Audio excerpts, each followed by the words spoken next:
क्रोध। क्रोध मनुष्य का एक ऐसा गुण है जो एक पल में ही उसकी जिंदगी का रुख बदल कर रख सकता है। एक पल का क्रोध उसकी या सालों की मेहनत को मिट्टी में मिला सकता है। दोस्तों, गुस्सा करना हर इंसान के स्वभाव में होता है। जिंदगी प्यार और गुस्से के मिले जुले रूप से चलती जाती है, परंतु इनके संतुलन में कोई फर्क नहीं आना चाहिए। जैसे किसी चीज की अति यानी उसका ज्यादा होना नुकसानदायक होता है, उसी प्रकार गुस्से का हद से ज्यादा होना हमें और दूसरों को सिर्फ नुकसान ही पहुंचा सकता है। गुस्सा हर व्यक्ति के स्वभाव में है, किसी को कम तो किसी को ज्यादा। ऐसा नहीं है कि किसी को गुस्सा आता है या किसी को नहीं। क्रोध सबको आता है, परंतु क्रोध को काबू में करना मनुष्य का विशेष गुण है। जिस व्यक्ति ने अपने गुस्से पर काबू पा लिया वह व्यक्ति महान है। क्रोध में हम कई बार ऐसी बातें बोल जाते हैं जो दूसरे व्यक्ति के लिए अपमानजनक या असहनीय हो सकती हैं।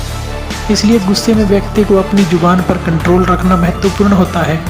कई बार एक पल के गुस्से में व्यक्ति कई ऐसे काम कर देता है जिनके लिए बाद में पछतावे के अलावा कुछ नहीं मिलता, और पछतावा करने से भी कुछ हासिल नहीं हो सकता।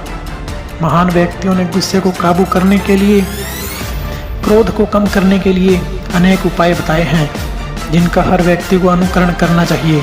उन्हें महापुरुषों की जीवनियाँ पढ़नी चाहिए जिससे ज्ञान हो सके कि उन्होंने अपने गुस्से पर कैसे कंट्रोल किया, कैसे अपने गुस्से को जीता और उसे शांत किया।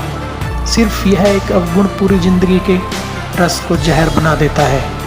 पुरातन समय में मांडवी ऋषि ने एक पल के क्रोध में कौशिकी को श्राप दिया था, जिससे पूरे विश्व में, पूरे ब्रह्मांड में हाहाकार मच गई थी। और उस एक पल के क्रोध में दिए गए श्राप के कारण मांडवी ऋषि का पूरा जप तप नष्ट हो गया था। इसलिए अपने क्रोध को जीतना बहुत जरूरी है। क्रोध आए तो एक पल के लिए सोचो कि इससे क्या नुकसान हो सकता है। इसलिए क्रोध को अपने काबू में रखना बहुत जरूरी है।